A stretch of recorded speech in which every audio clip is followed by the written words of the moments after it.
জয় গুরু। আত্মজ্ঞান সন্ধান চ্যানেলে আপনাদের সবাইকে স্বাগত জানাই। নমস্কার। শ্রীমদ্ ভাগবত গীতা পাঠের প্রথম অধ্যায় অর্জুন বিষাদ যোগ। এই অধ্যায়টির সমস্ত শ্লোক ও তার অনুবাদ সহ ব্যাখ্যা বিস্তারিতভাবে আলোচনা করা হবে। এই অধ্যায়ের বিষয়বস্তু হল কুরুক্ষেত্রের রণাঙ্গনের সেনা পর্যবেক্ষণ। কুরুক্ষেত্রের রণাঙ্গনে প্রতীক্ষমান সেনাবাহিনীর মুখোমুখি হয়ে মহাযোদ্ধা অর্জুন উভয় পক্ষের সৈন্যসজ্জার মধ্যে সমবেত তার অতি নিকট অন্তরঙ্গ আত্মীয় পরিজন আচার্যবর্গ ও বন্ধুবান্ধবদের সকলকে যুদ্ধে প্রস্তুত হতে এবং জীবন বিসর্জনে উন্মুখ হয়ে থাকতে দেখেন। শোকে ও দুঃখে কাতর হয়ে অর্জুন শক্তিহীন হলেন। তার মন মোহাচ্ছন্ন হল এবং তিনি যুদ্ধ করার সংকল্প পরিত্যাগ করলেন। শ্লোক নাম্বার 1। ধৃতরাষ্ট্র উবাচ ধর্মক্ষেত্রে কুরুক্ষেত্রে সমবেতা যজুৎসব মামকা পাণ্ডবাশ্চৈব কিম কুর্বত সঞ্জয়। অনুবাদ। ধৃতরাষ্ট্র জিজ্ঞাসা করিলেন, হে সঞ্জয়, ধর্মক্ষেত্রে যুদ্ধ করার মানসে সমবেত হয়ে আমার পুত্র এবং পাণ্ডুর পুত্ররা তারপর কি করল? ব্যাখ্যা। এই শ্লোকে ধর্মক্ষেত্র শব্দটি খুবই তাৎপর্যপূর্ণ, কারণ কুরুক্ষেত্রের যুদ্ধক্ষেত্রে ভগবান শ্রীকৃষ্ণ অর্জুন তথা পাণ্ডবদের পক্ষে ছিলেন। দুর্যোধন আদি কৌরবদের পিতা ধৃতরাষ্ট্র তার পুত্রদের বিজয় সম্ভাবনা সম্বন্ধে অত্যন্ত সন্দিগ্ধ হয়ে পড়েছিলেন। দ্বিধাগ্রস্ত চিত্তে তাই তিনি সঞ্জয়কে জিজ্ঞাসা করেছিলেন, আমার পুত্র ও পাণ্ডুর পুত্ররা তারপর কি করল? তিনি নিশ্চিত ছিলেন যে তার পুত্র ও পাণ্ডুপুত্ররা কুরুক্ষেত্রের বিস্তীর্ণ ভূমিতে যুদ্ধ করবার জন্য সমবেত হয়েছিলেন, কিন্তু তবুও তার অনুসন্ধানটি ছিল তাৎপর্যপূর্ণ। তিনি চাননি যে পাণ্ডব ও কৌরবের মধ্যে কোনো আপোষ মীমাংসা হোক, কিন্তু তিনি চেয়েছিলেন যুদ্ধে তার পুত্রদের ভাগ্য সুনিশ্চিত হোক। তার কারণ হচ্ছে কুরুক্ষেত্রের পূর্ণ তীর্থে এই যুদ্ধের আয়োজন হয়েছিল। বেদে বলা হয়েছে কুরুক্ষেত্র হচ্ছে অতি পবিত্র স্থান, যা দেবতারাও পূজা করে থাকেন। তাই ধৃতরাষ্ট্র এই যুদ্ধের ফলাফলের ওপর এই পবিত্র স্থানের প্রভাব সম্বন্ধে শঙ্কাকুল হয়ে পড়েছিলেন। তিনি খুব ভালোভাবে জানতেন যে অর্জুন এবং পাণ্ডুর অন্যান্য পুত্রদের ওপর এই পবিত্র স্থানের মঙ্গলময় প্রভাব সঞ্চারিত হবে, কারণ তারা সকলেই ছিলেন অত্যন্ত ধর্মপরায়ণ। সঞ্জয় ছিলেন ব্যাসদেবের শিষ্য, তাই ব্যাসদেবের আশীর্বাদে তিনি দিব্যচক্ষু প্রাপ্ত হন, যার ফলে তিনি ঘরে বসেও কুরুক্ষেত্রের সমস্ত ঘটনা দেখতে পাচ্ছিলেন। তাই ধৃতরাষ্ট্র তাকে যুদ্ধক্ষেত্রের পরিস্থিতি সম্পর্কে জিজ্ঞাসা করেন। পাণ্ডবরা এবং ধৃতরাষ্ট্রের পুত্ররা ছিলেন একই বংশজাত, কিন্তু ধৃতরাষ্ট্রের মনোভাব এখানে প্রকাশ পেয়েছে। তিনি কেবল তার পুত্রদেরই কৌরব বলে গণ্য করে পাণ্ডুর পুত্রদের বংশগত উত্তরাধিকার থেকে বঞ্চিত করেছেন। এইভাবে ভ্রাতুষ্পুত্র বা পাণ্ডুপুত্রদের সঙ্গে সম্পর্কের মাধ্যমে ধৃতরাষ্ট্রের বিশেষ দৃষ্টিভঙ্গি হৃদয়ঙ্গম করা যায়। ধান খেতে যেমন আগাছাগুলি তুলে ফেলে দেওয়া হয়, তেমনি ভগবদ্গীতার সূচনা থেকেই আমরা দেখতে পাচ্ছি কুরুক্ষেত্রের রণাঙ্গনে ধর্মের প্রবর্তক ভগবান স্বয়ং উপস্থিত থেকে ধৃতরাষ্ট্রের পাপিষ্ঠ পুত্রদের সমূলে উৎপাটিত করে ধার্মিক যুধিষ্ঠিরের নেতৃত্বে ধর্মপরায়ণ মহাত্মাদের পুনঃপ্রতিষ্ঠা করবার আয়োজন করেছেন। বৈদিক এবং ঐতিহাসিক গুরুত্ব ছাড়াও সমগ্র গীতার তত্ত্বদর্শনের পরিপ্রেক্ষিতে ধর্মক্ষেত্রে ও কুরুক্ষেত্রে এই শব্দ দুটি ব্যবহারের তাৎপর্য বুঝতে পারা যায়। শ্লোক নাম্বার 2। সঞ্জয় উবাচ দৃষ্টা তু পাণ্ডবানীকং ব্যূঢ়ং দুর্যোধনস্তদা আচার্য মুপসঙ্গম্য রাজা বচনম ব্রবীত। অনুবাদ। সঞ্জয় বললেন, হে রাজন, পাণ্ডবদের সৈন্যসজ্জা দর্শন করে রাজা দুর্যোধন দ্রোণাচার্যের কাছে গিয়ে বললেন। তাৎপর্য। ধৃতরাষ্ট্র ছিলেন জন্মান্ধ। দুর্ভাগ্যবশত তিনি পরমার্থিক তত্ত্বদর্শন থেকেও বঞ্চিত ছিলেন।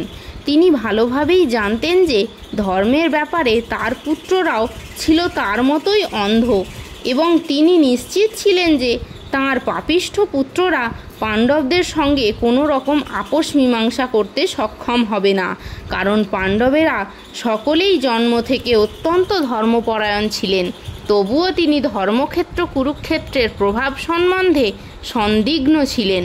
যুদ্ধক্ষেত্রের পরিস্থিতি সম্বন্ধে ধৃতরাষ্ট্রের এই প্রশ্ন করার প্রকৃত উদ্দেশ্য সঞ্জয় বুঝতে পেরেছিলেন। তাই তিনি নৈরাশ্যগ্রস্ত রাজাকে সাবধান করে দিয়ে বলেছিলেন, এই পবিত্র ধর্মক্ষেত্রের প্রভাবের ফলে তার সন্তানেরা পাণ্ডবদের সঙ্গে কোনো রকম আপোষ মীমাংসা করতে সক্ষম হবে না। সঞ্জয় তখনই ধৃতরাষ্ট্রকে বললেন যে তার পুত্র দুর্যোধন পাণ্ডবদের মহৎ সৈন্যসজ্জা দর্শন করে তার বিবরণ দিতে তৎক্ষণাৎ সেনাপতি দ্রোণাচার্যের কাছে উপস্থিত হলেন। দুর্যোধনকে যদিও রাজা বলা হয়েছে, তবুও সেই সংকটময় অবস্থায় তাকে তার সেনাপতির কাছে উপস্থিত হতে দেখা যাচ্ছে। এর থেকে আমরা বুঝতে পারি চতুর রাজনীতিবিদ হওয়ার সমস্ত গুণগুলি দুর্যোধনের মধ্যে বর্তমান ছিল, কিন্তু পাণ্ডবদের মহতী সৈন্যসজ্জা দেখে দুর্যোধনের মনে যে মহাভয়ের সঞ্চার হয়েছিল তা তিনি তার চতুরতার আবরণে ঢেকে রাখতে পারেননি। শ্লোক নাম্বার 3। পশ্যৈতাং পাণ্ডুপুত্রা নামাচার্য মহতিং চ মুম বুঢ়াং দ্রুপদপুত্রেণ তব শিষ্যেন ধীমতা। অনুবাদ: হে আচার্য, পাণ্ডবদের মহান সৈন্যবল দর্শন করুন, যা আপনার অত্যন্ত বুদ্ধিমান শিষ্য দ্রুপদের পুত্র অত্যন্ত দক্ষতার সঙ্গে বুঝ্যের আকারে রচনা করেছেন। ব্যাখ্যা: চতুর কূটনীতিবিদ দুর্যোধন মহৎ ব্রাহ্মণ সেনাপতি দ্রোণাচার্যকে তার ভুল ত্রুটিগুলি দেখিয়ে দিয়ে তাকে সতর্ক করে দিতে চেয়েছিলেন। পঞ্চপাণ্ডবের পত্নী দ্রৌপদীর পিতা দ্রুপদ রাজের সঙ্গে দ্রোণাচার্যের কিছু রাজনৈতিক মনোমালিন্য ছিল। এই মনোমালিন্যের ফলে দ্রুপদ এক যজ্ঞের অনুষ্ঠান করেন এবং সেই যজ্ঞের ফলে তিনি বর লাভ করেন যে তিনি এক পুত্র লাভ করবেন, যে দ্রোণাচার্যকে হত্যা করতে সক্ষম হবে। দ্রোণাচার্য এই বিষয়ে সম্পূর্ণভাবে অবগত ছিলেন, কিন্তু দ্রুপদ তার সেই পুত্র ধৃষ্টদ্যুম্নকে যখন অস্ত্র শিক্ষার জন্য তার কাছে প্রেরণ করেন, তখন উদার হৃদয় সত্যনিষ্ঠ ব্রাহ্মণ দ্রোণাচার্য তাকে সব রকম অস্ত্র শিক্ষা এবং সমস্ত সামরিক কলা কৌশলের গুপ্ত তথ্য শিখিয়ে দিতেও দ্বিধাবোধ করেননি। এখন কুরুক্ষেত্রের যুদ্ধক্ষেত্রে ধৃষ্টদ্যুম্ন পাণ্ডবদের পক্ষে যোগদান করেন এবং পাণ্ডবদের সৈন্যসজ্জা তিনিই পরিচালনা করেন, যেই শিক্ষা তিনি দ্রোণাচার্যের কাছ থেকেই পেয়েছিলেন। দ্রোণাচার্যের এই ত্রুটির কথা দুর্যোধন তাকে স্মরণ করিয়ে দিলেন, যাতে তিনি পূর্ণ সতর্কতা ও অনমনীয় দৃঢ়তার সঙ্গে যুদ্ধ করেন। দুর্যোধন মহৎ ব্রাহ্মণ দ্রোণাচার্যকে এটিও মনে করিয়ে দিলেন যে পাণ্ডবদের, বিশেষ করে অর্জুনের বিরুদ্ধে যুদ্ধ করতে তিনি যেন কোনো রকম কোমলতা প্রদর্শন না করেন, কারণ তাঁরাও সকলে তার প্রিয় শিষ্য। বিশেষত অর্জুন ছিলেন সবচেয়ে প্রিয় ও মেধাবী শিষ্য। দুর্যোধন সতর্ক করে দিতে চেয়েছিলেন যে এই ধরনের কোমলতা প্রকাশ পেলে যুদ্ধে অবধারিতভাবে পরাজয় হবে। শ্লোক নাম্বার 4, 5, 6।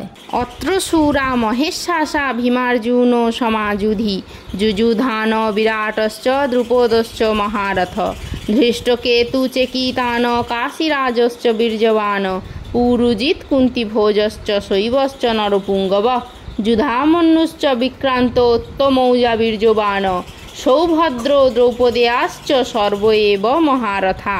অনুবাদ: সেই সমস্ত সেনাদের মধ্যে অনেকে ভীম ও অর্জুনের মতন বীর ধনুর্ধারী রয়েছেন এবং যুযুধান, বিরাট ও দ্রৌপদের মতন মহাযোদ্ধারা রয়েছেন। সেখানে ধৃষ্টকেতু, চেকিতান, কাশীরাজ, পুরুজিৎ, কুন্তিভোজ ও শৈব্যের মতো অত্যন্ত বলবান যোদ্ধারাও রয়েছেন। সেখানে রয়েছেন অত্যন্ত বলবান যুধামন্যু, প্রবল পরাক্রমশালী উত্তমৌজা, সুভদ্রার পুত্র এবং দ্রৌপদীর পুত্রগণ। এই সব যোদ্ধারা সকলেই এক একজন মহারথী।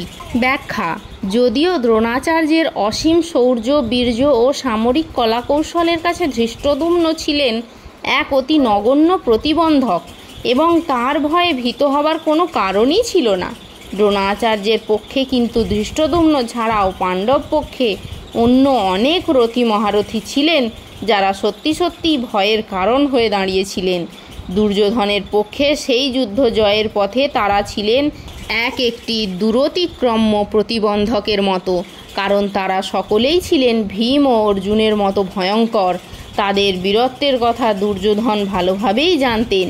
তাই তিনি অন্যান্য রথী মহারথীদেরও ভীম ও অর্জুনের সঙ্গে তুলনা করেছেন। শ্লোক নাম্বার 7। অস্মাকন্ত বিশিষ্টা যে তান্নিবোধ দ্বিজোত্তম নায়কা মম সৈন্যস্য সংগার্থং তান ব্রবীমিতে। অনুবাদ: হে দ্বিজোত্তম, আমার পক্ষে যে সমস্ত বিশিষ্ট সেনাপতি সামরিক শক্তি পরিচালনার জন্য রয়েছেন, আপনার অবগতির জন্য আমি তাদের সম্বন্ধে বলছি। শ্লোক নাম্বার 8। ভবান ভীষ্মশ্চ কর্ণশ্চ কৃপশ্চ সমিতিঞ্জয় অশ্বত্থামা বিকর্ণশ্চ সৌমদত্তি তথৈব চ। অনুবাদ: যেখানে রয়েছেন আপনার মতোই ব্যক্তিত্বশালী ভীষ্ম, কর্ণ, কৃপা, অশ্বত্থামা, বিকর্ণ ও সৌমদত্তের পুত্র ভূরিশ্রবা, যারা সর্বদা সংগ্রামে বিজয়ী হয়ে থাকেন।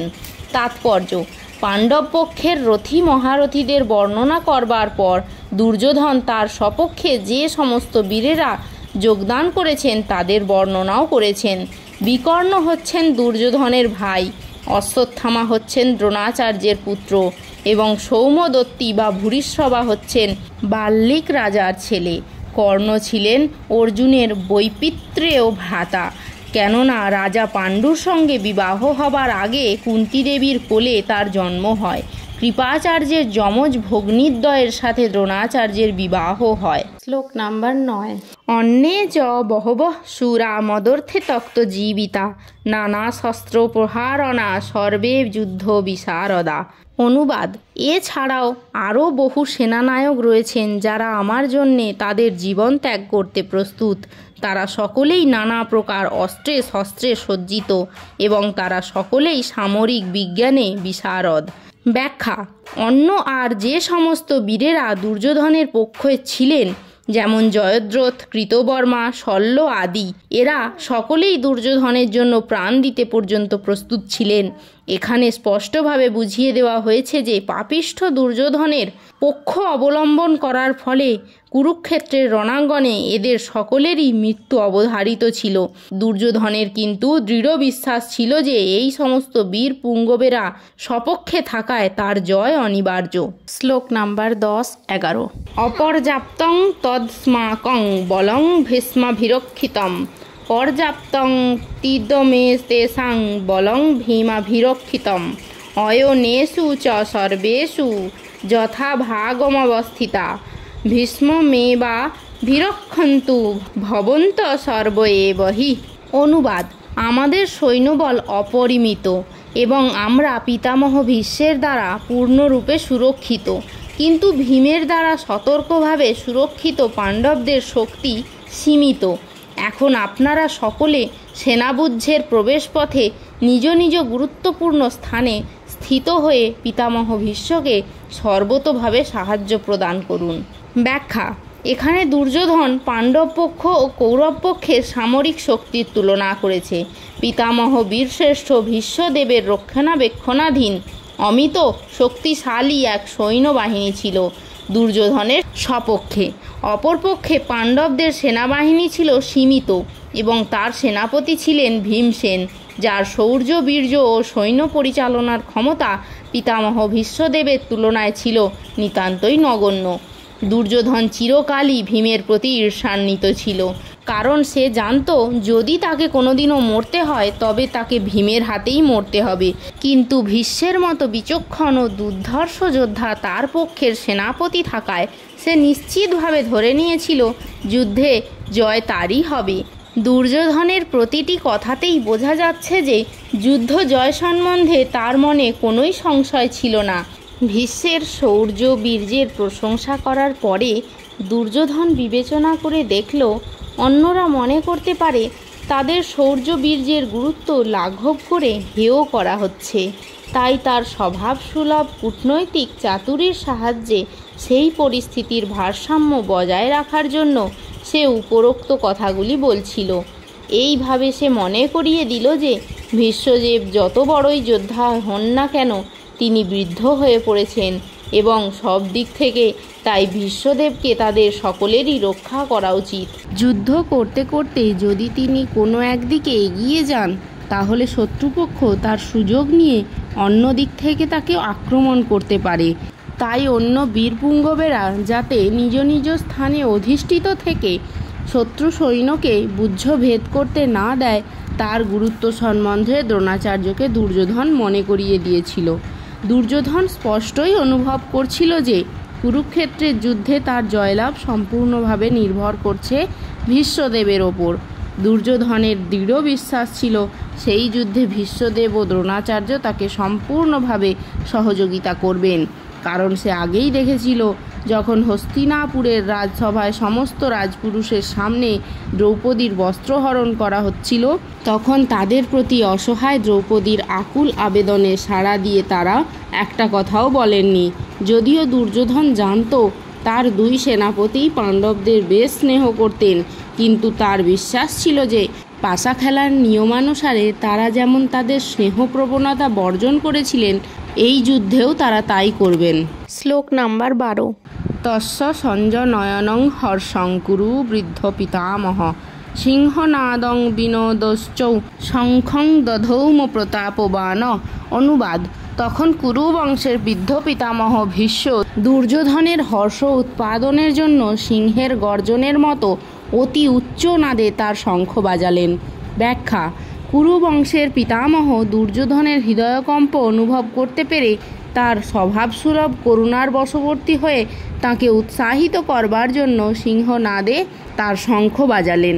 পরোক্ষভাবে শঙ্খধ্বনির মাধ্যমে তিনি তার হতাশাচ্ছন্ন পৌত্র দুর্যোধনকে জানিয়ে দিলেন যে এই যুদ্ধে জয়লাভ করার কোনো আশাই তার নেই, কারণ ভগবান শ্রীকৃষ্ণ ছিলেন তার বিপক্ষে।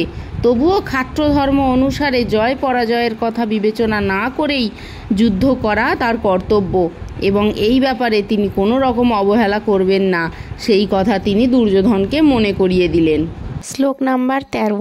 তত সংখ্যাশ্চ ভীর্যশ্চ পণবানক গোমুখা সহশৈবাভ্য হন্যন্ত সশব্দস্ত মূলঃ ভবৎ।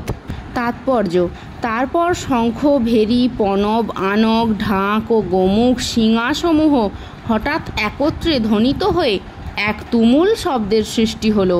শ্লোক নাম্বার 14। তত শ্বেতৈ হয় যুক্তে মহতি সন্দনে হিতৌ মাধব পাণ্ডব চ এব দিব্যৌ শঙ্খৌ প্রদদ্ধমতু।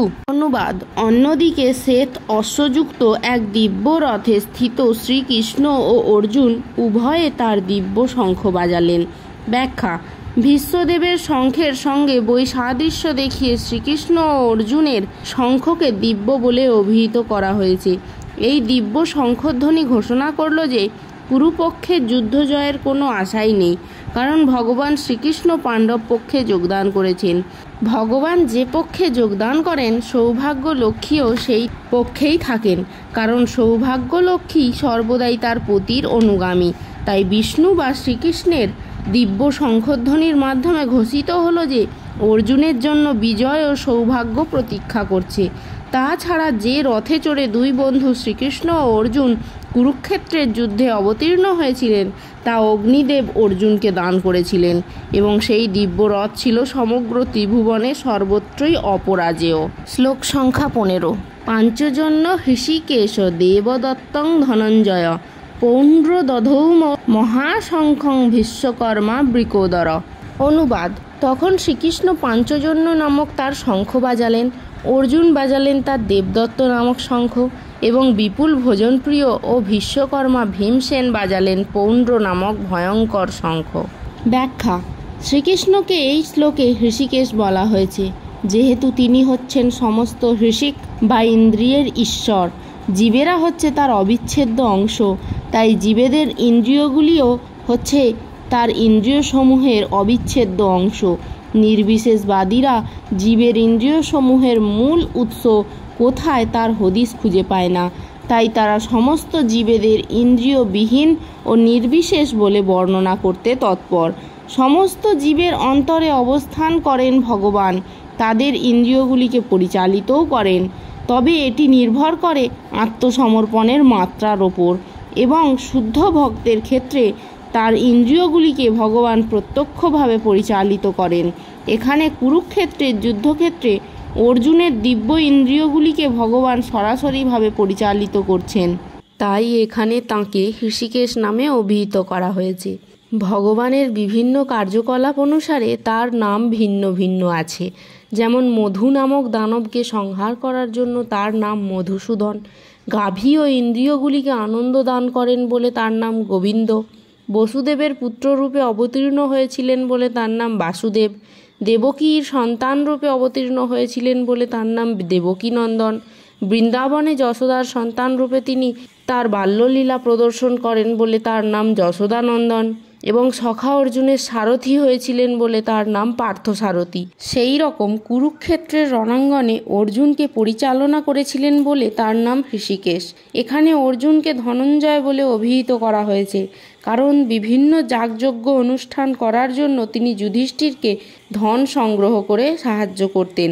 তেমনই ভীমকে এখানে বলা হয়েছে বৃকোদর, কারণ যেমন তিনি হিড়িম্বা আদি দানবকে বধ করার মতন দুঃসাধ্য কাজ সাধন করতে পারতেন, তেমনি তিনি প্রচুর পরিমাণে আহার করতে পারতেন। সুতরাং পাণ্ডব পক্ষে ভগবান শ্রীকৃষ্ণ সহ আরও বিভিন্ন ব্যক্তিরা যখন তাদের বিশেষ ধরনের শঙ্খ বাজালেন, সেই দিব্য শঙ্খধ্বনি তাদের সৈন্যদের অন্তরে অনুপ্রেরণা সঞ্চার করল। পক্ষান্তরে কৌরব পক্ষে আমরা কোনো রকম শুভ লক্ষণের ইঙ্গিত পাই না। সেই পক্ষে পরম নিয়ন্তা ভগবান নেই, সৌভাগ্যের অধিষ্ঠাত্রী লক্ষ্মী দেবীও নেই। অতএব তাদের পক্ষে যে যুদ্ধ জয়ের কোনো আশাই ছিল না তা পূর্বেই নির্ধারিত ছিল, এবং যুদ্ধের শুরুতেই শঙ্খধ্বনির মাধ্যমে সেই বার্তা ঘোষিত হলো। শ্লোক নাম্বার 16, 17, 18। অনন্ত বিজয়ং রাজা কুন্তিপুত্র যুধিষ্ঠির নকুল সহদেবশ্চ সুঘোষ মণিপুষ্পকৌ কাশ্যশ্চ পরমেশ্বাস শিখণ্ডী চ মহারথ দৃষ্টদ্যুম্ন বিরাটশ্চ সাত্ত্বকীশ্চ পরাজিত দ্রৌপদেয়াশ্চ সর্বস্ব পৃথিবীপতে সৌভদ্রশ্চ মহাবাহু শঙ্খান দদ্মু পৃথক পৃথক।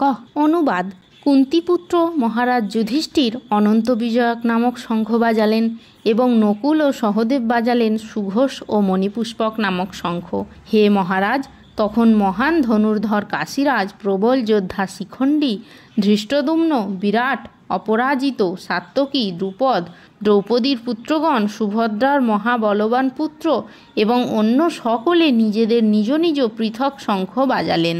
ব্যাখ্যা: সঞ্জয় সুকৌশলে ধৃতরাষ্ট্রকে জানিয়ে দিলেন যে পাণ্ডুপুত্রদের প্রতারণা করে তার নিজের ছেলেদের সিংহাসনে বসাবার দুরভিসন্ধি করাটা তার মোটেও প্রশংসনীয় হয়নি। চারিদিক থেকেই ইঙ্গিত পাওয়া যাচ্ছিল যে কুরুবংশের সমূলে বিনাশ হবে এবং পিতামহ ভীষ্ম থেকে শুরু করে অভিমন্যু আদি পৌত্রেরাও সকলেই যুদ্ধে নিহত হবেন। পৃথিবীর নানা দেশ থেকে উপস্থিত রাজা, মহারাজা ও রথী মহারথীরাও সকলেই নিহত হবেন। এই বিপর্যয়ের মূল কারণ ছিলেন মহারাজ ধৃতরাষ্ট্র স্বয়ং, কারণ তার পুত্রদের দুষ্কর্মে তিনি কখনো কোনো রকম বাধা দেননি, উপরন্তু তাদের সব রকম দুষ্কর্মে তিনি সবসময় অনুপ্রেরণা জুগিয়ে গেছেন। শ্লোক নম্বর 19। স্বঘোষ ধাত্ররাষ্ট্রাণাং হৃদয়ানি বেদারয়ত নভ্যশ্চ পৃথিবীং চৈব তুমুলহ ভনুনাদয়ন।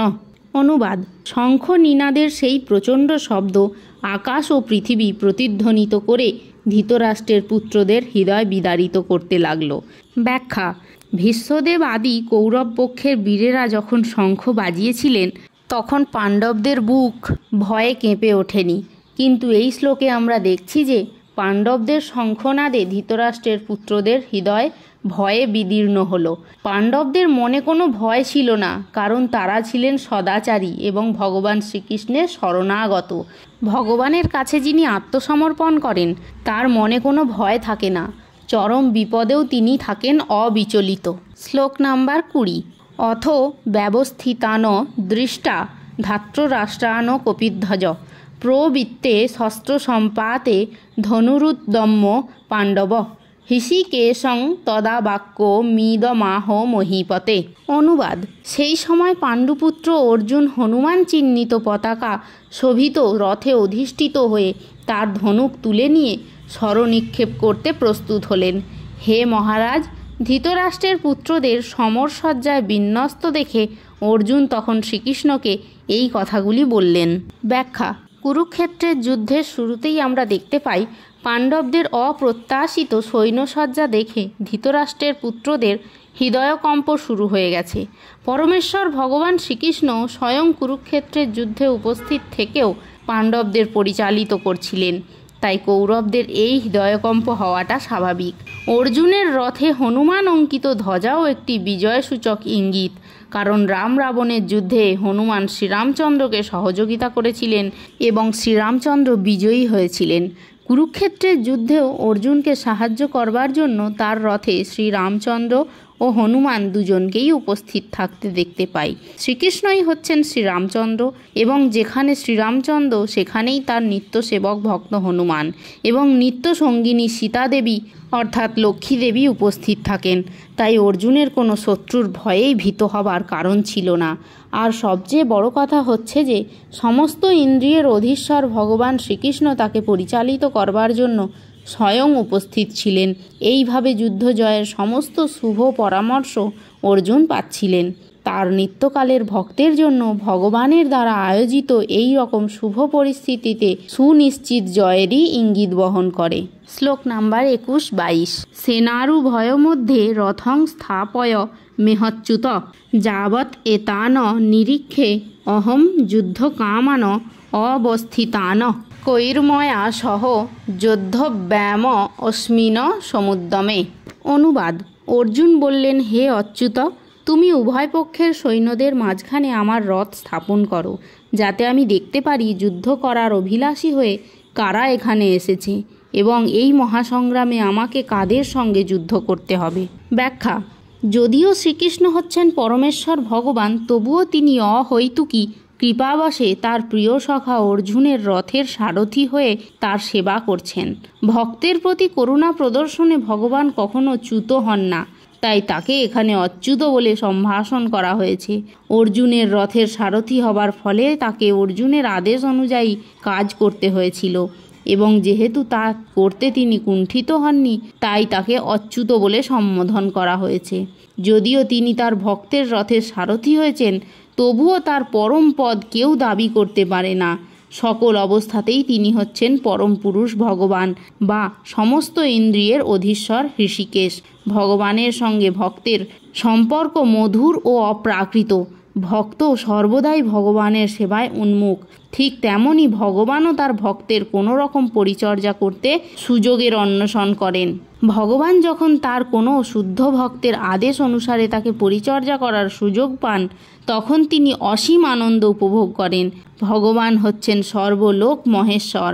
যেহেতু তিনি হচ্ছেন প্রভু, প্রত্যেকেই তার আদেশের অধীন এবং তাই তাকে আদেশ দেবার মতন তার ঊর্ধ্বে আর কেউ নেই।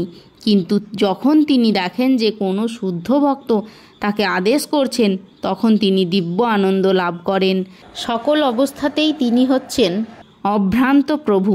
ভগবানের শুদ্ধ ভক্তরূপে অর্জুন কখনোই কৌরবদের সঙ্গে যুদ্ধ করতে চাননি, কিন্তু কোনো রকম শান্তিপূর্ণ মীমাংসা করতে অনাগ্রহী দুর্যোধনের দুর্দমনীয় মনোভাব তাকে যুদ্ধে অবতীর্ণ করতে বাধ্য করেছিল।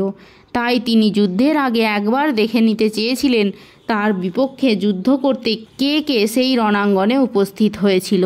যদিও যুদ্ধক্ষেত্রে শান্তি স্থাপন করার কোনো প্রশ্নই ওঠে না, তবুও যুদ্ধের আগে অর্জুন একবার সকলকে দেখতে চেয়েছিলেন এবং তিনি দেখে নিতে চেয়েছিলেন সেই অন্যায় যুদ্ধে কৌরবরা কতখানি উৎসাহিত ছিল।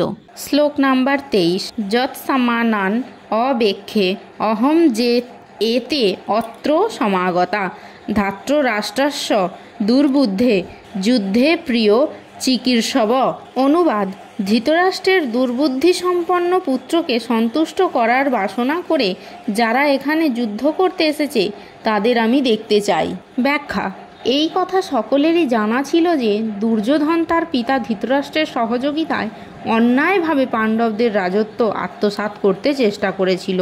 তাই যারা দুর্যোধনের পক্ষে যোগ দিয়েছিল তারা সকলেই ছিল এক গোয়ালের গরু। যুদ্ধের প্রারম্ভে অর্জুন দেখে নিতে চেয়েছিল তারা কারা। কৌরবদের সঙ্গে শান্তিপূর্ণ মীমাংসা করবার সব রকম প্রচেষ্টা ব্যর্থ হবার ফলেই কুরুক্ষেত্রের যুদ্ধের আয়োজন করা হয়। তাই সেই যুদ্ধক্ষেত্রে শান্তি প্রতিষ্ঠা করার কোনো রকম বাসনা অর্জুনের ছিল না। অর্জুন যদিও স্থির নিশ্চিতভাবে জানতেন জয় তারই হবে, কারণ শ্রীকৃষ্ণ তার পাশেই বসে আছেন। তবুও যুদ্ধের প্রারম্ভে তিনি শত্রুপক্ষের সৈন্যবল কতটা তা দেখে নিতে চেয়েছিলেন। শ্লোক নাম্বার 24। সঞ্জয় উবাচ এব মুক্ত হৃষিকেশ গুড়াকেশেন ভারত সেনয়োরুভয়ো মধ্যে স্থাপয়িতা রথোত্তমম। অনুবাদ: সঞ্জয় বললেন, হে ভরত বংশধর, অর্জুন কর্তৃক এইভাবে আদিষ্ট হয়ে শ্রীকৃষ্ণ সেই উত্তম রথটি চালিয়ে নিয়ে উভয় পক্ষের সৈন্যদের মাঝখানে রাখলেন। ব্যাখ্যা: এই শ্লোকে অর্জুনকে গুড়াকেশ বলে অভিহিত করা হয়েছে। গুড় আঁকা মানেই হচ্ছে নিদ্রা, এবং যিনি নিদ্রা জয় করেছেন তাকে বলা হয় গুড়াকেশ। নিদ্রা অর্থে অজ্ঞানতাকে বোঝানো হয়েছে। অতএব শ্রীকৃষ্ণের বন্ধুত্ব লাভ করবার ফলে অর্জুন নিদ্রা ও অজ্ঞানতা উভয়কেই জয় করেছিলেন। শ্রীকৃষ্ণের পরম ভক্ত অর্জুন এক মুহূর্তের জন্যেও ভগবান শ্রীকৃষ্ণকে বিস্মৃত হতেন না, কারণ এটিই হচ্ছে ভক্তের লক্ষণ। শয়নে অথবা জাগরণে ভক্ত ভগবানের নাম, রূপ, গুণ ও লীলা স্মরণে কখনো বিরত হন না। এইভাবেই কৃষ্ণ ভক্ত সর্বদাই কৃষ্ণ চিন্তায় মগ্ন থেকে নিদ্রা ও অজ্ঞানতাকে জয় করতে পারেন। একেই বলা হয় কৃষ্ণ ভাবনা বা সমাধি। ঋষিকেশ অথবা সমস্ত জীবের ইন্দ্রিয় ও মনের নিয়ন্তা হবার ফলে শ্রীকৃষ্ণ অর্জুনের অভিপ্রায় বুঝতে পেরেছিলেন, কেন তাকে সৈন্যর মধ্যে রথ স্থাপন করতে বলছেন। এইভাবে অর্জুনের নির্দেশ পালন করার পর তিনি বললেন। শ্লোক নাম্বার 25। ভীষ্মদ্রোণ প্রমুখত সর্বেষাং চ মহীক্ষিতম উবাচ পার্থ পৈসত্তান সমবেতান কুরুনীতি। অনুবাদ: ভীষ্ম, দ্রোণ প্রমুখ পৃথিবীর অন্য সমস্ত নৃপতিদের সামনে ভগবান ঋষিকেশ বললেন, হে পার্থ, এখানে সমবেত সমস্ত কৌরবদের দেখো। ব্যাখ্যা: সর্বজীবের পরমাত্মা শ্রীকৃষ্ণ জানতেন অর্জুনের মনে কি হচ্ছিল। এই প্রসঙ্গে তাকে ঋষিকেশ বলার মধ্যে দিয়ে বোঝানো হচ্ছে তিনি সবই জানতেন, তিনিই সর্বজ্ঞ। এখানে অর্জুনকে পার্থ অর্থাৎ পৃথা বা কুন্তির পুত্র বলে অভিহিত করাটাও খুবই তাৎপর্যপূর্ণ। বন্ধু হিসাবে তিনি অর্জুনকে জানাতে চেয়েছিলেন যে যেহেতু অর্জুন হচ্ছেন তার পিতা বসুদেবের ভগ্নীর পৃথার পুত্র, তাই তিনি তার রথের সারথি হতে সম্মত হয়েছেন। এখন শ্রীকৃষ্ণ যখন বললেন, দেখো পার্থ, সমবেত ধাত্ররাষ্ট্রগণ, তখন তিনি কি অর্থ করেছিলেন? সেই জন্যই কি অর্জুন সেখানে থমকে দাঁড়িয়ে পড়ে? যুদ্ধ করতে অসম্মত হননি? পিতামহ ভীষ্ম, পিতৃতুল্য আচার্য দ্রোণ, এদেরকে দেখে কি অর্জুনের হৃদয় আর্দ্র হয়ে ওঠেনি? কিন্তু শ্রীকৃষ্ণ তার পিতৃশস্যা অর্থাৎ পিসিমা কুন্তী দেবীর পুত্র অর্জুনের কাছ থেকে এমন আচরণ কখনোই আশা করেননি। অর্জুনের মনের ভাব বুঝতে পেরে পরিহাসাচ্ছলে শ্রীকৃষ্ণ তার ভবিষ্যৎবাণী করলেন। শ্লোক নাম্বার 26। অত্রা পশ্চাৎ স্থিতান পার্থ পিতৃনথ পিতামহান আচার্যান্মা তুলান ভাতৃন পুত্রান পৌত্রান সখিংস্তথা শ্বশুরান সুহৃদশ্চৈব সেনারুভয়োরপি। অনুবাদ: তখন অর্জুন উভয় পক্ষের সৈন্যদলের মধ্যে পিতৃব্য পিতামহ, আচার্য, মাতুল, ভ্রাতা, পুত্র, পৌত্র, শ্বশুর, মিত্র ও শুভাকাঙ্ক্ষীদের উপস্থিত দেখতে পেলেন। ব্যাখ্যা: যুদ্ধক্ষেত্রে অর্জুন সমস্ত আত্মীয় স্বজনকে দেখতে পেলেন। তিনি ভূরিশ্রবা আদি পিতৃবন্ধুদের দেখলেন, ভীষ্মদেব, সৌমদত্ত আদি পিতামহদের দেখলেন, দ্রোণাচার্য, কৃপাচার্য আদি শিক্ষা গুরুদের দেখলেন, শল্য, শকুনি আদি মাতুলদের দেখলেন, দুর্যোধন আদি ভাইদের দেখলেন, পুত্রতুল্য লক্ষণকে দেখলেন, অশ্বত্থামার মতো বন্ধুকে দেখলেন, কৃতবর্মার মতন শুভাকাঙ্ক্ষীকে দেখলেন। এইভাবে শত্রুপক্ষের সৈন্যদলের মধ্যে তিনি কেবল আত্মীয় স্বজন ও বন্ধু বান্ধবদেরই দেখলেন। শ্লোক নাম্বার 27। তান সমীক্ষ স কৌন্তেয় সর্বান বন্ধুনবস্থিতান কৃপয়া পরয়াবিষ্ট বিসিদন্নিদমব্রবীৎ। অনুবাদ: যখন কুন্তিপুত্র অর্জুন সকল রকমের বন্ধু ও আত্মীয় স্বজনদের যুদ্ধক্ষেত্রে উপস্থিত দেখলেন, তখন তিনি অত্যন্ত কৃপাবিষ্ট ও বিষণ্ণ হয়ে বললেন। শ্লোক নাম্বার 28। অর্জুন উবাচ দৃষ্টে মং স্বজনং কৃষ্ণ যুযুৎসুং সমুপস্থিতম সীদন্তি মম গাত্রাণি মুখং চ পরিশুদ্ধতি। অনুবাদ: অর্জুন বললেন, হে প্রিয়বর কৃষ্ণ, আমার সমস্ত বন্ধু বান্ধব ও আত্মীয় স্বজনদের এমনভাবে যুদ্ধাভিলাষী হয়ে আমার সামনে অবস্থান করতে দেখে আমার অঙ্গ প্রত্যঙ্গ অবশ হচ্ছে এবং আমার মুখ শুষ্ক হয়ে উঠেছে। ব্যাখ্যা: যিনি প্রকৃত ভাগবত ভক্ত তার মধ্যে সৎ গুণগুলি বর্তমান থাকে, যা সাধারণত দেবতা ও দৈবী ভাবাপন্ন মানুষদের মধ্যেই কেবল দেখা যায়। পক্ষান্তরে যারা অভক্ত, ভগবত বিমুখ, তারা জাগতিক শিক্ষা সংস্কৃতির মাপকাঠিতে যতই উন্নত বলে প্রতীত হোক, তাদের মধ্যে সেই সমস্ত দৈব গুণগুলির প্রকাশ একেবারেই দেখা যায় না। সেই কারণেই যে সমস্ত হীন মনোভাবাপন্ন আত্মীয় স্বজন ও বন্ধু বান্ধবেরা অর্জুনকে সব রকম দুঃখ কষ্টের মধ্যে ঠেলে দিতেও কুণ্ঠাবোধ করেননি, যারা তাকে তার ন্যায্য অধিকার থেকে বঞ্চিত করবার জন্য এই যুদ্ধের আয়োজন করেছিল, এই যুদ্ধক্ষেত্রে তাদেরই দেখে অর্জুনের অন্তরাত্মা কেঁদে উঠেছিল। তার সপক্ষের সৈন্যদের প্রতি অর্জুনের সহানুভূতি ছিল অতি গভীর, কিন্তু যুদ্ধের পূর্ব মুহূর্তে এমনকি শত্রুপক্ষের সৈন্যদের দেখে এবং তাদের আসন্ন মৃত্যুর কথা ভেবে অর্জুন শোকাতুর হয়ে পড়েছিলেন। সেই গভীর শোকে তার শরীর কাঁপছিল, মুখ শুকিয়ে গিয়েছিল। কুরুপক্ষের এই যুদ্ধ লালসা তাকে আশ্চর্যান্বিত করেছিল। বাস্তবিক পক্ষে সমস্ত শ্রেণীর লোকেরা এবং অর্জুনের রক্তের সম্পর্কিত আত্মীয় স্বজনেরা তার সঙ্গে যুদ্ধ করতে এসেছিল, কিন্তু বুঝতে পারছিলেন না তার সমস্ত আত্মীয় স্বজনেরা কেন তার সঙ্গে যুদ্ধ করতে সমবেত হয়েছে। তাদের এই নিষ্ঠুর মনোভাব অর্জুনের মতো দয়ালু ভগবত ভক্তকেও অভিভূত করেছিল। এখানে যদিও এই কথার উল্লেখ করা হয়নি, তবু আমাদের অনুমান করতে অসুবিধা হয় না যে অর্জুনের শরীর কেবল শুষ্ক ও কম্পিতই হয়নি, সেই সঙ্গে অনুকম্পা ও সহানুভূতিতে তার চোখ দিয়ে অঝোর ধারায় জলও পড়েছিল। অর্জুনের এই ধরনের আচরণ তার দুর্বলতার প্রকাশ নয়, এ হচ্ছে তার হৃদয়ের কমলতার প্রকাশ। ভগবানের ভক্ত করুণার সিন্ধু, অপরের দুঃখে তার অন্তর কাঁদে। তাই শুদ্ধ ভগবত ভক্ত অর্জুন বীর শ্রেষ্ঠ হলেও তার অন্তরের কোমলতার পরিচয় আমরা এখানে পাই। তাই শ্রীমদ্ ভাগবতে বলা হয়েছে, ভগবানের প্রতি যার অবিচল ভক্তি আছে তিনি দেবতার সব কয়টি মহৎ গুণের দ্বারা ভূষিত, কিন্তু যে ভগবত ভক্ত নয় তার যা কিছু গুণ সবই জাগতিক এবং সবগুলির কোনোই মূল্য নেই, কারণ সে মনোধর্মের দ্বারা পরিচালিত হয় এবং সে অবধারিতভাবেই চোখ ধাঁধানো জাগতিক শক্তির দ্বারা আকর্ষিত হয়ে পড়ে। শ্লোক নাম্বার 29। বেপথুশ্চ শরীরে মে রোমহর্ষশ্চ জায়তে গাণ্ডীবং সংসতে হস্তাত্তক চৈব পরিদজ্জতে। অনুবাদ: আমার সর্বশরীর কম্পিত ও রোমাঞ্চিত হচ্ছে, আমার হাত থেকে গাণ্ডীব খসে পড়ছে এবং ত্বক যেন জ্বলে যাচ্ছে। ব্যাখ্যা: শরীরে কম্পন দেখা দেওয়ার দুটি কারণ আছে এবং রোমাঞ্চ হওয়ারও দুটি কারণ আছে। তার একটি হচ্ছে চিন্ময় আনন্দের অনুভূতি, অন্যটি হচ্ছে প্রচণ্ড জড় জাগতিক ভয়। অপ্রাকৃত অনুভূতি হলে কোনো ভয় থাকে না। অর্জুনের এই রোমাঞ্চ ও কম্পন অপ্রাকৃত আনন্দের অনুভূতির ফলে নয়, পক্ষান্তরে জড় জাগতিক ভয়ের ফলে। এই ভয়ের উদ্রেক হয়েছিল তার আত্মীয় পরিজনদের প্রাণহানির আশঙ্কার ফলে। তার অন্যান্য লক্ষণও দেখেও আমরা তা স্পষ্টভাবে বুঝতে পারি। অর্জুন এতই অস্থির হয়ে পড়েছিলেন যে তার হাত থেকে গাণ্ডীব ধনু খসে পড়ছিল এবং প্রচণ্ড দুঃখে তার হৃদয় দগ্ধ হবার ফলে তার ত্বক জ্বলে যাচ্ছিল। এই সমস্ত কিছুরই মূল কারণ হচ্ছে ভয়। অর্জুন এই মনে করে ভীষণভাবে ভীত হয়ে পড়েছিলেন যে তার সমস্ত আত্মীয় স্বজনেরা সেই যুদ্ধে হত হবে এবং এই যে হারাবার ভয়, তারই বাহ্যিক প্রকাশ হচ্ছিল তার দেহের কম্পন, রোমাঞ্চ, মুখ শুকিয়ে যাওয়া, গা জ্বালা করা আদির মাধ্যমে।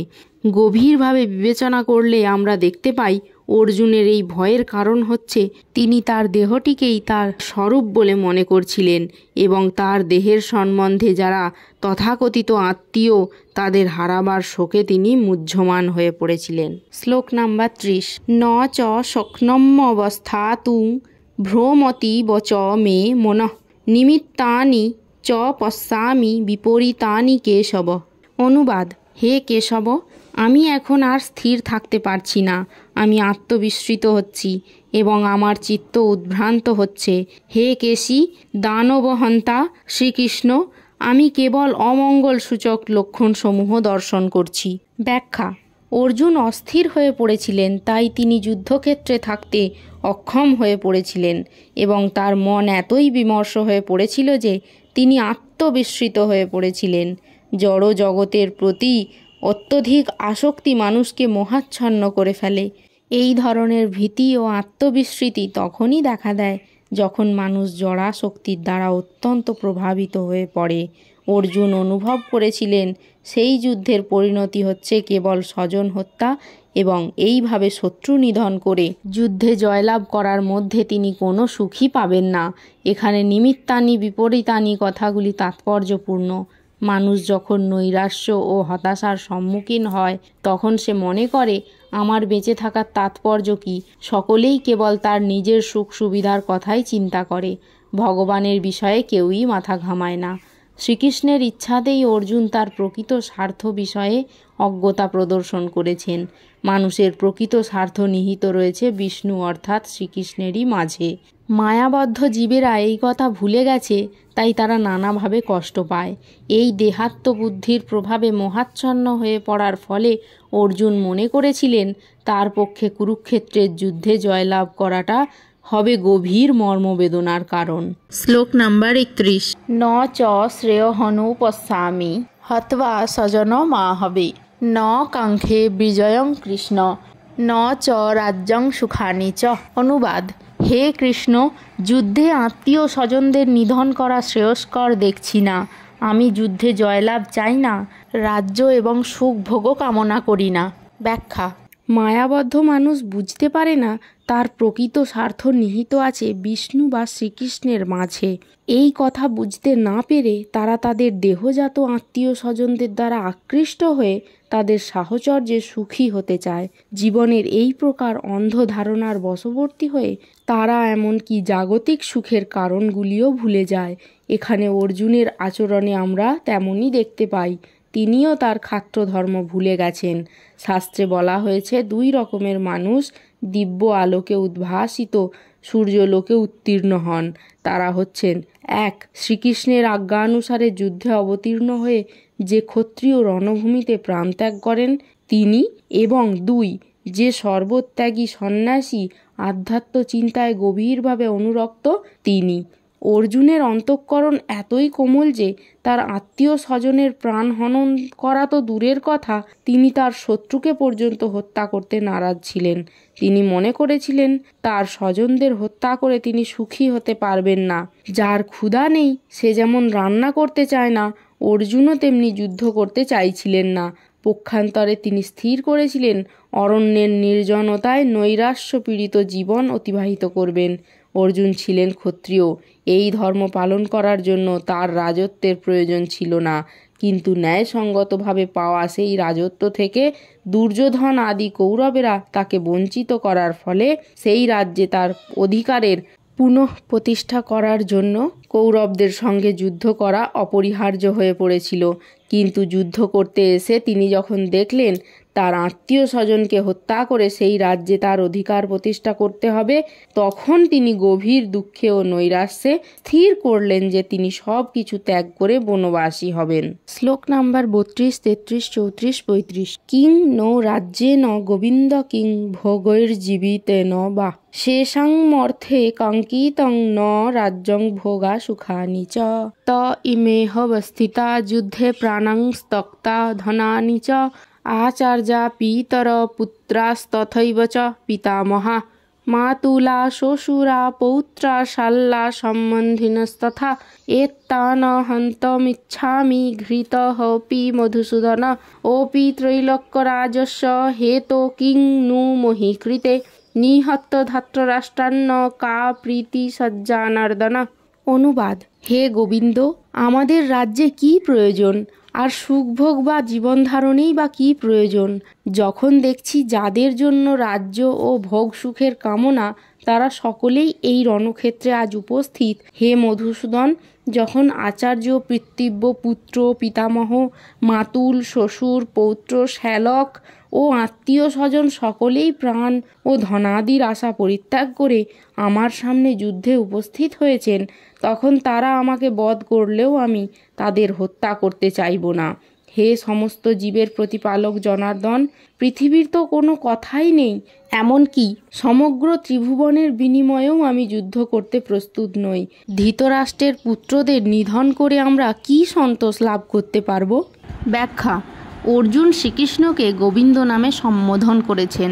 যেহেতু শ্রীকৃষ্ণ গো অর্থাৎ গরু ও ইন্দ্রিয়গুলিকে আনন্দ দান করেন, এই তাৎপর্যপূর্ণ নামের দ্বারা তাকে সম্বোধন করার মাধ্যমে তিনি প্রকাশ করেছেন কিসে তার ইন্দ্রিয় তৃপ্তি হবে।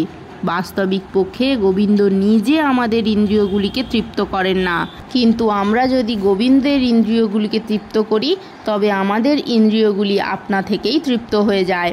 দেহাত্মবুদ্ধি সম্পন্ন মানুষেরা তাদের নিজেদের ইন্দ্রিয়গুলির তৃপ্তি সাধন করতে ব্যস্ত এবং তারা চায় ভগবান তাদের ইন্দ্রিয়গুলির সব রকম তৃপ্তির যোগান দিয়ে যাবেন।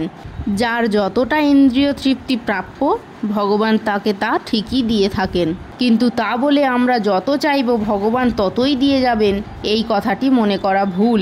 কিন্তু তার বিপরীত পন্থা গ্রহণ করে, অর্থাৎ যখন আমরা আমাদের ইন্দ্রিয় তৃপ্তির কথা না ভেবে ভগবানের ইন্দ্রিয়ের সেবায় ব্রতী হই, তখন গোবিন্দের আশীর্বাদে আমাদের সমস্ত বাসনা আপনা থেকেই তৃপ্ত হয়ে যায়। আত্মীয় স্বজনের প্রতি অর্জুনের গভীর মমতা তার স্বভাবজাত করুণার প্রকাশ, এবং এই করুণার বশবর্তী হয়ে তিনি যুদ্ধ করতে নারাজ হন। প্রত্যেকেই নিজের সৌভাগ্য ও ঐশ্বর্য তার বন্ধু বান্ধব ও আত্মীয় স্বজনকে দেখাতে চায়, কিন্তু অর্জুন যখন বুঝতে পারলেন যুদ্ধে তার সমস্ত আত্মীয় স্বজন নিহত হবে এবং যুদ্ধের শেষে সেই যুদ্ধলব্ধ ঐশ্বর্য ভোগ করবার জন্য তার সঙ্গে আর কেউ থাকবে না, তখন ভয়ে ও নৈরাশ্যে তিনি মুহ্যমান হয়ে পড়েন। সাংসারিক মানুষের স্বভাবই হচ্ছে ভবিষ্যৎ সম্বন্ধে এই ধরনের হিসাব নিকাশ এবং জল্পনা কল্পনা করা, কিন্তু অপ্রাকৃত অনুভূতি সম্পন্ন জীবন অবশ্য ভিন্ন ধরনের। তাই ভগবত ভক্তের মনোভাব সম্পূর্ণ ভিন্ন। ভগবানকে তৃপ্ত করাটাই হচ্ছে তার একমাত্র ব্রত। তাই ভগবান যখন চান তখন তিনি পৃথিবীর সমস্ত রকম ঐশ্বর্য গ্রহণ করতে কুণ্ঠিত হন না, আবার ভগবান যখন চান না তখন তিনি একটি কদর্পও গ্রহণ করেন না।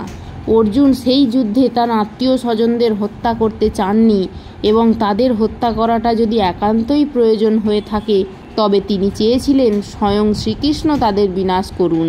তখনও অবশ্য তিনি জানতেন না যুদ্ধক্ষেত্রে আসার পূর্বেই ভগবান শ্রীকৃষ্ণের ইচ্ছায় তারা সকলেই হত হয়ে আছেন, এবং সেই ইচ্ছাকে রূপ দেবার জন্য তিনি ছিলেন কেবলমাত্র একটি উপলক্ষ। পরবর্তী অধ্যায়গুলিতে এই কথা বিশদভাবে বর্ণনা করা হয়েছে। ভগবানের শুদ্ধ ভক্ত অর্জুনের কোনো ইচ্ছাই ছিল না তার দুর্বৃত্ত ভাইদের ওপর প্রতিশোধ নেবার, কিন্তু ভগবান চেয়েছিলেন তাদের সকলকে বিনাশ করতে। ভগবানের ভক্ত কখনোই কারোর প্রতি হিংসাপরায়ণ হন না।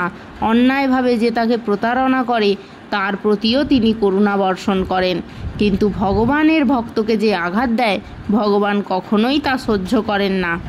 ভগবানের শ্রীচরণে কোনো অপরাধ করলে ভগবান তা ক্ষমা করতে পারেন, কিন্তু তার ভক্তের প্রতি অন্যায় ভগবান কোনোদিন ক্ষমা করেন না। তাই অর্জুন যদিও সেই দুর্বৃত্তদের ক্ষমা করতে চেয়েছিলেন, তবুও ভগবান তাদের বিনাশ করা থেকে নিরস্ত হননি। শ্লোক নাম্বার 36। পাপমেবাশ্রয়ৎস্মান হত্যৈতান আততায়িন তস্মান্নরহ বয়ং হন্তু ধাত্ররাষ্ট্রান সবান্ধবন স্বজনং হি কথং হত্যা সুখিনঃ শ্যামমাধব। অনুবাদ: এই ধরনের আততায়ীদের বধ করলে মহাপাপ আমাদের আচ্ছন্ন করবে, সুতরাং বন্ধু বান্ধব সহ ধৃতরাষ্ট্রের পুত্রদের সংহার করা আমাদের পক্ষে অবশ্যই উচিত হবে না। হে মাধব, লক্ষ্মীপতি শ্রীকৃষ্ণ, আত্মীয় স্বজনদের হত্যা করে আমাদের কী লাভ হবে, আর তা থেকে আমরা কেমন করে সুখী হব? ব্যাখ্যা: বেদের অনুশাসন অনুযায়ী শত্রু 6 প্রকার। 1. যে বিষ প্রয়োগ করে। 2. যে ঘরে আগুন লাগায়। 3. যে মারাত্মক অস্ত্র নিয়ে আক্রমণ করে। 4. যে ধনসম্পদ লুণ্ঠন করে। 5. যে অন্যের জমি দখল করে। এবং 6. যে বিবাহিতা স্ত্রীকে হরণ করে। এই ধরনের আততায়ীদের অবিলম্বে হত্যা করার নির্দেশ শাস্ত্রে দেওয়া রয়েছে এবং এদের হত্যা করলে কোনো রকম পাপ হয় না। এই ধরনের শত্রুকে সমূলে বিনাশ করাটাই সাধারণ মানুষের পক্ষে স্বাভাবিক, কিন্তু অর্জুন সাধারণ মানুষ ছিলেন না, তার চরিত্র ছিল সাধু সুলভ। তাই তিনি তাদের সঙ্গেও সাধু সুলভ ব্যবহারই করতে চেয়েছিলেন, কিন্তু এই ধরনের সাধু সুলভ ব্যবহার ক্ষত্রিয়দের জন্য নয়। যদিও উচ্চপদস্থ রাজপুরুষকে সাধুর মতোই ধীর, স্থির, শান্ত ও সংযত হতে হয়, তাই বলে তাকে কাপুরুষ হলে চলবে না। যেমন শ্রী রামচন্দ্র এত সাধু প্রকৃতির ছিলেন যে পৃথিবীর ইতিহাসে রাম রাজ্য শান্তি ও শৃঙ্খলার প্রতীক হিসেবে সর্বোচ্চ স্থান অধিকার করে আছে, কিন্তু তার চরিত্রে কোনো রকম কাপুরুষতা আমরা দেখতে পাই না। রাবণ ছিল রামের শত্রু, যেহেতু সে তার পত্নী সীতা দেবীকে হরণ করেছিল এবং সেই জন্য শ্রী রামচন্দ্র তাকে এমন শাস্তি দিয়েছিলেন যা পৃথিবীর ইতিহাসে বিরল। অর্জুনের ক্ষেত্রে অবশ্য আমরা দেখতে পাই তার শত্রুরা ছিল অন্য ধরনের। পিতামহ, শিক্ষক, ভাই, বন্ধু এরা সকলেই তার শত্রু হবার ফলে সাধারণ শত্রুদের প্রতি যেরকম আচরণ করতে হয় তা তিনি করতে পারছিলেন না। তাছাড়া সাধু প্রকৃতির লোকেরা সর্বদাই ক্ষমাশীল। শাস্ত্রেও সাধু প্রকৃতির লোককে ক্ষমাপরায়ণ হবার নির্দেশ দেওয়া হয়েছে এবং সাধুদের প্রতি এই ধরনের উপদেশ যে কোনো রাজনৈতিক সংকটকালীন অনুশাসন থেকেও অধিক গুরুত্বপূর্ণ। অর্জুন মনে করেছিলেন রাজনৈতিক কারণবশত তার আত্মীয় স্বজনকে হত্যা করার চেয়ে সাধুসুলভ আচরণ ও ধর্মের ভিত্তিতে তাদের ক্ষমা করাই শ্রেয়। তাই সাময়িক দেহগত সুখের জন্য এই হত্যাকার্যে লিপ্ত হওয়া তিনি সমীচীন বলে মনে করেননি। তিনি বুঝেছিলেন রাজ্য ও রাজ্যসুখ অনিত্য, তাই এই ক্ষণস্থায়ী সুখের জন্য আত্মীয় স্বজন হত্যার পাপে লিপ্ত হয়ে মুক্তির পথ চিরতরে রুদ্ধ করার ঝুঁকি তিনি কেন নেবেন? এখানে অর্জুন যে শ্রীকৃষ্ণকে মাধব বা লক্ষ্মীপতি বলে সম্বোধন করেছেন তা তাৎপর্যপূর্ণ। এই নামের দ্বারা তাকে সম্বোধন করে অর্জুন বুঝিয়ে দিলেন তিনি হচ্ছেন সৌভাগ্যের অধিষ্ঠাত্রী লক্ষ্মী দেবীর পতি। তাই অর্জুনকে এমন কোনো কার্যে প্ররোচিত করা তার কর্তব্য নয় যার পরিণতি হবে দুর্ভাগ্যজনক। শ্রীকৃষ্ণ অবশ্য কাউকেই দুর্ভাগ্য এনে দেন না, সুতরাং তার ভক্তের ক্ষেত্রে তো সেই কথা ওঠেই না। শ্লোক নাম্বার 37-38। যদ্যপেতে ন পশ্যন্তি লোভোপহত চেতস কুলক্ষয় কৃতং দোষং মিত্রদোহে চ পাতকম কথং ন জ্ঞেয়মস্মাভি পাদস্মান্নিবর্তুতুম কুলক্ষয় কৃতং দোষং প্রপশ্যদ্ভি জনার্দন। অনুবাদ: হে জনার্দন, যদিও এরা রাজ্য লোভে অভিভূত হয়ে কুলক্ষয় জনিত দোষ ও মিত্র দ্রোহ নিমিত্ত পাপ লক্ষ্য করছে না, কিন্তু আমরা কুলক্ষয়জনিত দোষ লক্ষ্য করেও কেন এই পাপকর্মে প্রবৃত্ত হব? ব্যাখ্যা: যুদ্ধে ও পাশা খেলায় আহ্বান করা হলে কোনো ক্ষত্রিয় বিরোধী পক্ষের সেই আহ্বান প্রত্যাখ্যান করতে পারেন না। দুর্যোধন সেই যুদ্ধে অর্জুনকে আহ্বান করেছিলেন, তাই যুদ্ধ করতে অর্জুন বাধ্য ছিলেন।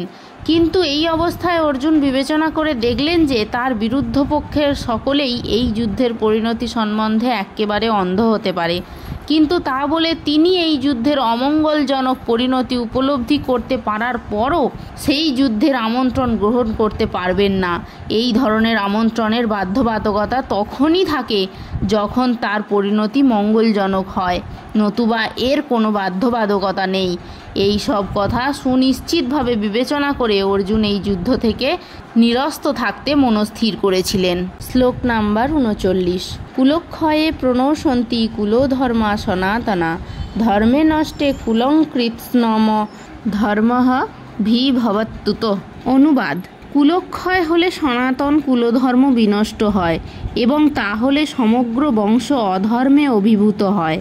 ব্যাখ্যা: বর্ণাশ্রম সমাজ ব্যবস্থায় অনেক রীতি নীতি ও আচার অনুষ্ঠানের নির্দেশ দেওয়া আছে, যা পরিবারের প্রতিটি লোকের যথাযথ পরমার্থিক উন্নতি সাধনে সহায়তা করে।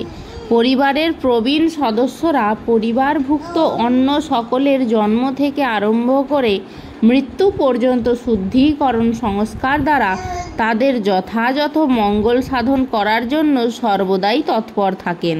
কিন্তু এই সমস্ত প্রবীণ লোকেদের মৃত্যু হলে মঙ্গলজনক এই সমস্ত পারিবারিক প্রথাকে রূপ দেওয়ার মতো কেউ থাকে না। তখন পরিবারের অল্পবয়স্ক সদস্যরা অমঙ্গলজনক কাজকর্মে লিপ্ত হতে পারে এবং তার ফলে তাদের আত্মার মুক্তির সম্ভাবনা চিরতরে নষ্ট হয়ে যায়। তাই কোনো কারণেই পরিবারের সদস্যদের হত্যা করা উচিত নয়। শ্লোক নাম্বার 40।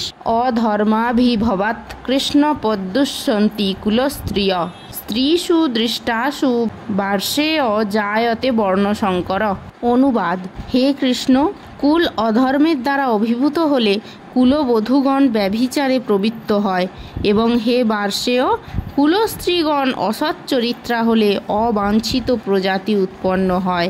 ব্যাখ্যা: সমাজের প্রতিটি মানুষ যখন সৎ জীবনযাপন করে তখন সমাজে শান্তি ও সমৃদ্ধি দেখা দেয় এবং মানুষের জীবন অপ্রাকৃত ঐশ্বর্যে পরিপূর্ণ হয়ে ওঠে। বর্ণাশ্রম প্রথার মুখ্য উদ্দেশ্য ছিল সমাজ ব্যবস্থাকে এমনভাবে গড়ে তোলা যার ফলে সমাজের মানুষেরা সৎ জীবনযাপন করে সর্বতোভাবে পরমার্থিক উন্নতি লাভ করতে পারে।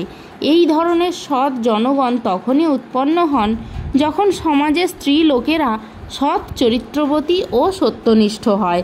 শিশুদের মধ্যে যেমন অতি সহজেই বিপদগামী হওয়ার প্রবণতা দেখা যায়, স্ত্রীলোকদের মধ্যেও তেমনি অতি সহজেই অধঃপতিত হবার প্রবণতা থাকে। তাই শিশু ও স্ত্রীলোক উভয়েরই পরিবারের প্রবীণদের কাছ থেকে প্রতিরক্ষা ও তত্ত্বাবধানের একান্ত প্রয়োজন। নানা রকম ধর্মীয় অনুষ্ঠানে নিয়োজিত করার মাধ্যমে স্ত্রীলোকদের চিত্তবৃত্তিকে পবিত্র ও নির্মল রাখা হয় এবং এইভাবেই তাদের ব্যভিচারী মনোবৃত্তিকে সংযত করা হয়। চাণক্য পণ্ডিত বলে গেছেন, স্ত্রীলোকরা সাধারণত অল্প বুদ্ধি সম্পন্না, তাই তারা নির্ভরযোগ্য অথবা বিশ্বস্ত নয়। সেই জন্য তাদের পূজার্চনা আদি গৃহস্থলীর নানা রকম ধর্মানুষ্ঠানে সবসময় নিয়োজিত রাখতে হয় এবং তার ফলে তাদের ধর্মে মতি হয় এবং চরিত্র নির্মল হয়। তারা তখন চরিত্রবান ধর্মপরায়ণ সন্তানের জন্ম দেয়, যারা হয় বর্ণাশ্রম ও ধর্ম পালন করার উপযুক্ত। বর্ণাশ্রম ধর্ম পালন না করলে স্বভাবতই স্ত্রীলোকরা অবাধে পুরুষদের সঙ্গে মেলামেশা করতে শুরু করে এবং তাদের ব্যভিচারের ফলে সমাজে অবাঞ্ছিত সন্তান সন্ততির জন্ম হয়। দায়িত্বজ্ঞান শূন্য লোকেদের পৃষ্ঠপোষকতায় যখন সমাজে ব্যভিচার প্রকট হয়ে ওঠে এবং অবাঞ্ছিত মানুষের সমাজ ছেয়ে যায়, তখন মহামারী ও যুদ্ধ দেখা দিয়ে মানব সমাজকে ধ্বংসোন্মুখ করে তোলে। শ্লোক নাম্বার 41। শঙ্কর নরকায়ৈব কুলগ্নানাং কুলস্য চ পতন্তি পিতর হেস্যাং লুপ্তপিণ্ডদক ক্রিয়া। অনুবাদ: বর্ণসংকর উৎপাদন বৃদ্ধি হলে কুল ও কুল ঘাতকেরা নরকগামী হয়।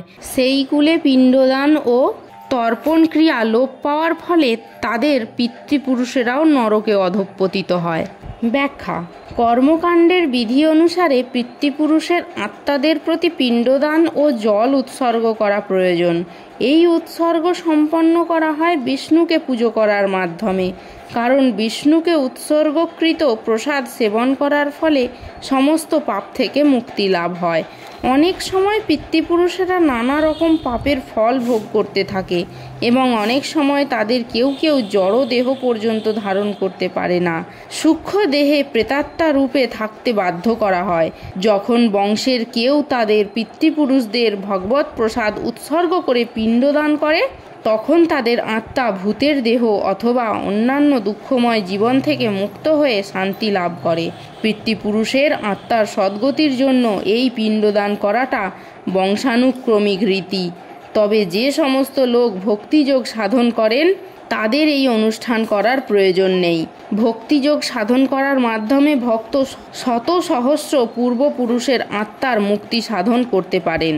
শ্রীমদ্ ভাগবতে বলা হয়েছে, যিনি সব রকম কর্তব্য পরিত্যাগ করে মুক্তিদানকারী মুকুন্দের চরণকমলে শরণ নিয়েছেন এবং ঐকান্তিকভাবে পন্থাটি গ্রহণ করেছেন, তার আর দেব দেবী মুনি ঋষি পরিবার পরিজন মানব সমাজ ও পিতৃপুরুষের প্রতি কোনো কর্তব্য থাকে না। পরমেশ্বর ভগবানের সেবা করার ফলে এই ধরনের কর্তব্যগুলি আপনা থেকেই সম্পাদিত হয়ে যায়। শ্লোক নাম্বার 42। দোষই রেতে কুলগ্নানাং বর্ণশঙ্কর কারকই উৎসাদন্তে জাতি ধর্মা কুল ধর্মাশ্চ শাশ্বতা। অনুবাদ: যারা বংশের ঐতিহ্য নষ্ট করে এবং তার ফলে অবাঞ্ছিত সন্তান আদি সৃষ্টি করে তাদের কুকর্মজনিত দোষের ফলে সর্বপ্রকার জাতির উন্নয়ন প্রকল্প এবং বংশের কল্যাণ ধর্ম উৎসন্নে যায়। ব্যাখ্যা: সনাতন ধর্ম বা বর্ণাশ্রম ধর্মের মাধ্যমে সমাজ ব্যবস্থায় যে 4টি বর্ণের উদ্ভব হয়েছে তার মূল উদ্দেশ্য হচ্ছে মানুষ যাতে তাদের জীবনের চরম লক্ষ্য মুক্তি লাভে সক্ষম হয়। তাই সমাজের দায়িত্বজ্ঞান শূন্য নেতাদের পরিচালনায় যদি সনাতন ধর্মের যথাযথ আচরণ না করা হয় তবে সমাজে বিশৃঙ্খলা দেখা দেয় এবং ক্রমে ক্রমে মানুষ তাদের জীবনের চরম লক্ষ্য বিষ্ণুকে ভুলে যায়। এই ধরনের সমাজ নেতাদের বলা হয় অন্ধ এবং যারা এদের অনুসরণ করে তারা অবধারিতভাবে অন্ধকূপে পতিত হয়। শ্লোক নাম্বার 43। উৎসন্ন কুলধর্মানাং মনুষ্যানাং জনার্দন নরকে নিয়তং বাসো ভবতি ইতি অনুসু শ্রুম। অনুবাদ: হে জনার্দন, আমি পরম্পরা ক্রমে শুনেছি যে যাদের কুলধর্ম বিনষ্ট হয়েছে তাদের নিয়ত নরকবাস করতে হয়। ব্যাখ্যা: অর্জুনের সমস্ত যুক্তিতর্ক তার নিজের অভিজ্ঞতার ওপর প্রতিষ্ঠিত নয়। পক্ষান্তরে তিনি সাধু সন্ত আদি মহাজনদের কাছ থেকে আহরণ করা জ্ঞানের ভিত্তিতে এই সমস্ত যুক্তির অবতারণা করছিলেন।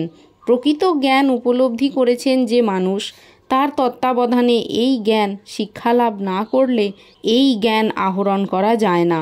বর্ণাশ্রম ধর্মের বিধি অনুসারে মানুষকে মৃত্যুর পূর্বে তার সমস্ত পাপমোচনের জন্য কতকগুলি প্রায়শ্চিত্ত বিধি পালন করতে হয়। যে সব সময় পাপকার্যে লিপ্ত থেকে জীবন অতিবাহিত করছে তাদের পক্ষে এই বিধি অনুসরণ করে প্রায়শ্চিত্ত করাটা অবশ্যই কর্তব্য। প্রায়শ্চিত্ত না করলে তার পাপের ফলস্বরূপ মানুষ নরকে পতিত হয়ে নানা রকম দুঃখ কষ্ট ভোগ করে। শ্লোক নাম্বার 44। অহোবত মহত পাপং কর্তুং ব্যবসিতা বয়ম যদ রাজ্য সুখ লোভেন হন্তুং স্বজন মুদ্যতা। অনুবাদ: হায়, কি আশ্চর্যের বিষয় যে আমরা রাজ্য সুখের লোভে স্বজনদের হত্যা করতে উদ্যত হয়ে মহাপাপ করতে সংকল্পবদ্ধ হয়েছি। ব্যাখ্যা: স্বার্থ সিদ্ধির জন্য মানুষকে পিতা মাতা ভাই বন্ধুকে হত্যা করতে দেখা যায়। পৃথিবীর ইতিহাসে এর অনেক নজির আছে, কিন্তু ভগবত ভক্ত অর্জুন সদা সর্বদা নৈতিক কর্তব্য অকর্তব্যের প্রতি সচেতন। তাই তিনি এই ধরনের কার্যকলাপ থেকে বিরত থাকাকেই শ্রেয় বলে মনে করেছেন। শ্লোক নাম্বার 45। যদি মাম অপ্রতিকারম অশস্ত্রম শস্ত্র প্রণয় ধাত্ররাষ্ট্রারণে হন্যু তৎমে ক্ষেমতরম ভবেত। অনুবাদ: প্রতিরোধ রহিত ও নিরস্ত অবস্থায় আমাকে যদি শস্ত্রধারী ধৃতরাষ্ট্রের পুত্রেরা যুদ্ধে বধ করে তাহলে আমার অধিকতর মঙ্গলই হবে। ব্যাখ্যা: ক্ষত্রিয় রণনীতি অনুসারে নিয়ম আছে, শত্রু যদি নিরস্ত হয় অথবা যুদ্ধে অনিচ্ছুক হয় তবে তাকে আক্রমণ করা যাবে না। কিন্তু অর্জুন স্থির করলেন যে এই রকম বিপজ্জনক অবস্থায় তার শত্রুরা যদি তাকে আক্রমণও করে তবুও তিনি যুদ্ধ করবেন না। তিনি বিবেচনা করে দেখলেন না শত্রুপক্ষ যুদ্ধ করতে কতটা আগ্রহী ছিল। অর্জুনের এই ধরনের আচরণ ভগবত ভক্তচিত কোমল হৃদয়বৃত্তির পরিচায়ক। শ্লোক নাম্বার 46। সঞ্জয় উবাচ এব মুক্তার্জুন শঙ্খে রথোপস্থ উপবিশৎ বৃষিজ্য সশরং চাপং শোক সংবিঘ্ন মানস। অনুবাদ: সঞ্জয় বললেন, রণক্ষেত্রে এই কথা বলে অর্জুন তার ধনুর্বাণ ত্যাগ করে শোকে ভারাক্রান্ত চিত্তে রথোপরি উপবেশন করলেন। ব্যাখ্যা: শত্রু সৈন্যকে নিরীক্ষণ করতে অর্জুন রথের উপর দাঁড়িয়ে পড়েছিলেন, কিন্তু তিনি শোকে এতটাই মুহ্যমান হয়ে পড়েছিলেন যে তার গাণ্ডীব ধনু ও অক্ষয় তৃণ ফেলে দিয়ে তিনি রথের ওপর বসে পড়লেন। এই ধরনের কোমল হৃদয়বৃত্তি সম্পন্ন মানুষই কেবল ভগবত ভক্তি সাধন করার মাধ্যমে সমগ্র জগতের যথার্থ মঙ্গল সাধন করতে পারেন। ইতি কুরুক্ষেত্রের রণাঙ্গনে সেনা পর্যবেক্ষণ বিষয়ক বিষাদ যোগ নামক শ্রীমদ্ ভাগবত গীতার প্রথম অধ্যায় ভক্তি বেদান্ত তাৎপর্য সমাপ্ত।